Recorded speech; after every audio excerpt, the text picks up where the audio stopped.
अध्याय 13। क्षेत्र क्षेत्रज्ञ विभाग योग योग द्वारा क्षेत्र और क्षेत्र के ज्ञाता के विभेद को जानना। श्लोक 1। अर्जुन ने कहा, हे केशव, मैं ये जानने का इच्छुक हूँ कि प्रकृति क्या है और पुरुष क्या है तथा क्षेत्र और क्षेत्रज्ञ क्या है। मैं ये भी जानना चाहता हूँ कि सच्चा ज्ञान क्या है और इस ज्ञान का लक्ष्य क्या है। श्लोक 2। परम पुरुषोत्तम भगवान ने कहा, हे अर्जुन, इस शरीर को क्षेत्र कर्म क्षेत्र के रूप में परिभाषित किया गया है और जो इस शरीर को दोनों का सत्य जानने वाले ऋषियों के माध्यम से जान जाता है उसे क्षेत्रज्ञ शरीर का ज्ञाता कहा जाता है। श्लोक 3। हे भरतवंशी, मैं समस्त शरीरों के कर्म क्षेत्रों का भी ज्ञाता हूँ। कर्म क्षेत्र के रूप में शरीर आत्मा तथा भगवान को इस शरीर के ज्ञाता के रूप में जान लेना मेरे मतानुसार सच्चा ज्ञान है। श्लोक 4। सुनो, अब मैं तुम्हें समझाऊंगा कि कर्म क्षेत्र और इसकी प्रकृति क्या है, इसमें कैसे परिवर्तन होते हैं और यह कहाँ से उत्पन्न हुआ है। कर्म क्षेत्र का ज्ञाता कौन है और उसकी शक्तियाँ क्या हैं। श्लोक 5। महान ऋषियों ने अनेक रूप से क्षेत्र का और क्षेत्र के ज्ञाता के सत्य का वर्णन किया है। इसका उल्लेख विभिन्न वैदिक स्रोतों और विशेष रूप से ब्रह्मसूत्र में ठोस तर्क और निर्णयात्मक साक्ष्यों के साथ प्रकट किया गया है। श्लोक 6। कर्म क्षेत्र 5 महातत्वों अहंकार, बुद्धि और अव्यक्त मूल तत्व, 11 इंद्रियों, 5 ज्ञानेंद्रियां, 5 कर्मेंद्रियों और मन और इंद्रियों के 5 विषयों से निर्मित है। श्लोक 7। इच्छा और घृणा, सुख और दुख, शरीर, चेतना और इच्छा शक्ति ये सब कार्य क्षेत्र में सम्मिलित हैं तथा इसके विकार हैं। श्री कृष्ण अब क्षेत्र के गुणों और उसके विकारों को स्पष्ट करते हैं। श्लोक 8। नम्रता, आडंबरों से मुक्ति, अहिंसा, क्षमा, सादगी, गुरु की सेवा, मन और शरीर की शुद्धता, दृढ़ता और आत्मसंयम। श्लोक 9। इंद्रिय विषयों के प्रति उदासीनता, अहंकार रहित होना, जन्म, रोग, बुढ़ापा और मृत्यु की बुराइयों पर ध्यान देना। श्लोक 10। अनासक्ति, स्त्री, पुरुष, बच्चों और घर संपत्ति आदि वस्तुओं के प्रति ममता रहित होना। जीवन में वांछित और अवांछित घटनाओं के प्रति संभाव। श्लोक 11। मेरे प्रति अनन्य और अविरल भक्ति, एकांत स्थानों पर रहने की इच्छा, लौकिक समुदाय के प्रति विमुखता। श्लोक 12। आध्यात्मिक ज्ञान में स्थिरता और परम सत्य की तात्विक खोज, इन सबको मैं ज्ञान घोषित करता हूँ और जो भी इसके प्रतिकूल हैं उसे मैं अज्ञान कहूँगा। श्लोक 13। अब मैं तुम्हें वह बताऊंगा कि जो जानने योग्य है और जिसे जान लेने के पश्चात कोई अमृतत्व प्राप्त कर लेता है।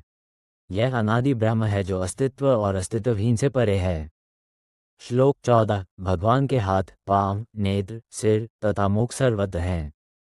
उनके कान भी सभी ओर हैं क्योंकि वे ब्रह्मांड की प्रत्येक वस्तु में व्याप्त हैं।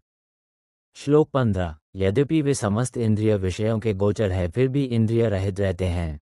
वे सभी के प्रति अनासक्त होकर भी सभी जीवों के पालन करता है। यद्यपि वे निर्गुण है फिर भी प्रकृति के तीनों गुणों के भोक्ता हैं। श्लोक 16। भगवान सभी के भीतर एवं बाहर स्थित है, चाहे वे चर हों या अचर। वे सूक्ष्म हैं और इसलिए वे हमारी समझ से परे हैं। वे अत्यंत दूर है लेकिन वे सबके निकट भी हैं। श्लोक 17। यद्यपि भगवान सभी जीवों के बीच विभाजित प्रतीत होता है किंतु वह अविभाजित है। ये समझना होगा कि परमात्मा सबका पालन करता, संहारक और सभी जीवों का जनक है। श्लोक 18। वे समस्त प्रकाशमय पदार्थों के प्रकाश स्रोत हैं। वे सभी प्रकार की अज्ञानता के अंधकार से परे हैं। वे ज्ञान हैं, वे ज्ञान का विषय हैं और ज्ञान का लक्ष्य हैं। वे सभी जीवों के हृदय में निवास करते हैं। श्लोक 19। इस प्रकार मैंने तुम्हें कर्म क्षेत्र की प्रकृति, ज्ञान का अर्थ और ज्ञान के लक्ष्य की जानकारी को प्रकट किया है। इसे वास्तव में केवल मेरे भक्त ही पुनर्ता समझ सकते हैं और इसे जानकर वे मेरी दिव्य प्रकृति को प्राप्त होते हैं। श्लोक 20। प्रकृति और पुरुष, जीवात्मा दोनों अनादि हैं। ये भी जान लो कि शरीर में होने वाले सभी परिवर्तन और प्रकृति के तीनों गुणों की उत्पत्ति प्राकृत शक्ति से होती है।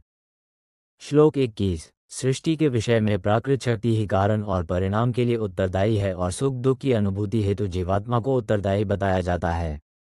श्लोक 22। पुरुष अर्थात जीव प्रकृति में स्थित हो जाता है, प्रकृति के तीनों गुणों के भोग की इच्छा करता है, उनमें आसक्त हो जाने के कारण उत्तम और अधम योनियों में जन्म लेता है।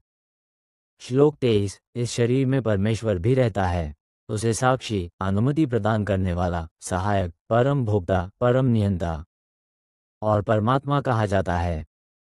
श्लोक 24। वे जो परमात्मा, जीवात्मा और प्रकृति के सत्य और तीनों गुणों की अंतःक्रिया को समझ लेते हैं वे पुनः जन्म नहीं लेते। उनकी वर्तमान स्थिति चाहे जैसी भी हो वे मुक्त हो जाते हैं। श्लोक 25। कुछ लोग ध्यान द्वारा अपने हृदय में बैठे परमात्मा को देखते हैं और कुछ लोग ज्ञान के संवर्धन द्वारा, जबकि कुछ अन्य लोग कर्म योग द्वारा देखने का प्रयत्न करते हैं। श्लोक 26। कुछ अन्य लोग ऐसे भी होते हैं जो आध्यात्मिक मार्ग से अनभिज्ञ होते हैं, लेकिन वे अन्य संत पुरुषों से श्रवण कर भगवान की आराधना करने लगते हैं। वे भी धीरे धीरे जन्म और मृत्यु के सागर को पार कर लेते हैं। श्लोक 27। हे भरतवंशियों में श्रेष्ठ, चर और अचर जिनका अस्तित्व तुम्हें दिखाई दे रहा है वह कर्म क्षेत्र और क्षेत्र के ज्ञाता का संयोग मात्र है। श्लोक 28। जो परमात्मा को सभी जीवों में आत्मा के साथ देखता है और जो इस नश्वर शरीर में दोनों को अविनाशी समझता है, केवल वही वास्तव में समझता है। श्लोक 29। वे जो भगवान को सर्वत्र और सभी जीवों में समान रूप से स्थित देखते हैं, वे अपने मन से स्वयं को निम्नीकृत नहीं करते। इस प्रकार से वे अपने परम गंतव्य को प्राप्त करते हैं। श्लोक 30। जो ये समझ लेते हैं कि शरीर के समस्त कार्य प्राकृत शक्ति द्वारा संपन्न होते हैं, जबकि देहधारी आत्मा वास्तव में कुछ नहीं करती, केवल वही वास्तव में देखते हैं। श्लोक 31। जब वे विविध प्रकार के प्राणियों को एक ही परम शक्ति परमात्मा में स्थित देखते हैं और उन सबको उसी से जन्मा समझते हैं, तब वे ब्रह्म का ज्ञान प्राप्त करते हैं। श्लोक 32। परमात्मा अविनाशी है और इसका कोई आदि नहीं है और प्रकृति के गुणों से रहित है। हे कुंती पुत्र, यद्यपि यह शरीर में स्थित है, किंतु यह न तो कर्म करता है और न ही प्राकृत शक्ति से दूषित होता है। श्लोक 33। अंतरिक्ष सबको अपने में धारण कर लेता है, लेकिन सूक्ष्म होने के कारण जिसे यह धारण किए रहता है उसमें लिप्त नहीं होता। इसी प्रकार से यद्यपि आत्मा चेतना के रूप में पूरे शरीर में व्याप्त रहती है, फिर भी आत्मा शरीर के धर्म से प्रभावित नहीं होती। श्लोक 34। जिस प्रकार से एक सूर्य समस्त ब्रह्मांड को प्रकाशित करता है, उसी प्रकार से आत्मा चेतना शक्ति के साथ पूरे शरीर को प्रकाशित करती है। श्लोक 35। जो लोग ज्ञान चक्षुओं से शरीर और शरीर के ज्ञाता के बीच के अंतर और प्राकृतिक शक्ति के बंधनों से मुक्त होने की विधि जान लेते हैं, वे परम लक्ष्य प्राप्त कर लेते हैं।